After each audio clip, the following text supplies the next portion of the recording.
7 years ago, in order to accompany the fake heiress abroad for her recovery, Timothy Gibson casually signed the divorce papers I handed him. Without even turning around, he sneered at me. "Naomi, don't use such underhanded tactics to keep me around. Esther can't live without me abroad." 7 years later, he blocked my path with his car, and he spoke to me with an air of superiority. "Grandpa is critically ill. His only dying wish is to hold his great-grandness grandchild. Come back with me, behave yourself, and give birth to an heir. You will still be Mrs. Gibson." I looked down at my shoes. I recalled the time I stood in the rain and begged him not to leave. I even collapsed in the rain. In the end, all it got me was a dismissive "you're making a scene" from him. Timothy still thought my life revolved around him. He had no idea that without the title of Mrs. Gibson, I had lived very well these past 7 years. The very day after he signed the divorce papers, I married someone else. Gently touching my stomach, which wasn't even showing yet, I smiled and said, "Mr. Gibson, I'm afraid I'm going to disappoint you. I am having a baby, but it isn't yours." Timothy Gibson froze for 2 seconds. There was a flicker of surprise in his eyes. His gaze dropped to my flat stomach before he snorted. "Naomi, you'll really make up anything just to turn me down? Who would want you apart from me? Even your biological parents abandoned you." Abandoned, that was such a familiar term. He hadn't changed at all. He just couldn't stop stomping on my pride. Memories from 10 years ago suddenly came rushing back. When I was first brought to the Jackson family, my adoptive father had said in front of everyone, "You grew up in the countryside and are uncouth. Follow Esther's example from now on and don't embarrass the Jackson family." Later, when Maria Jackson, my adoptive mother, found out that Timothy and I were together, she said bluntly, "You've already taken enough from Esther. You should learn to give in to her." Confused, I asked what exactly I had taken from Esther. She replied, "The marriage, of course. The Gibson family was supposed to arrange an engagement with Esther. Now it's been switched to you. Isn't that something you've taken from her?" What she didn't know was that I had met Timothy long before Esther Jackson ever did. I was 18 at the time. I worked part-minus time at a coffee shop in the city that Timothy frequented. He was the one who fell for me and approached me first. We got into a relationship naturally. Yet somehow in Maria's eyes, it had become me taking what belonged to Esther. My thoughts were interrupted by a phone ringing. Timothy glanced at the screen and smiled.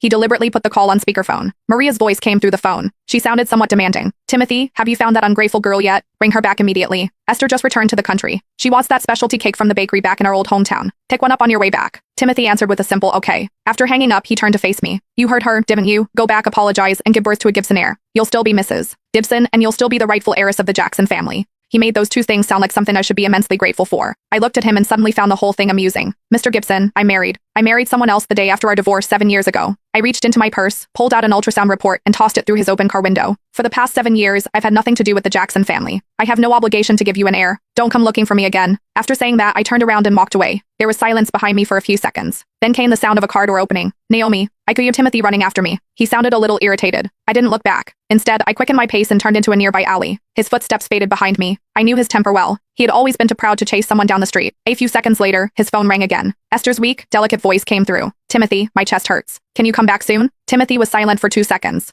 Finally, he said, "Wait for me." The roar of the car engine echoed through the alley. Standing around the corner, I listened as the sound faded into the distance. I slowly unclenched my fists. After leaving that street, I returned to my bookstore. 7 years ago, after I left the Jackson family, it was my husband, Ian Parker, who took me in. He was also the one who opened this bookstore for me.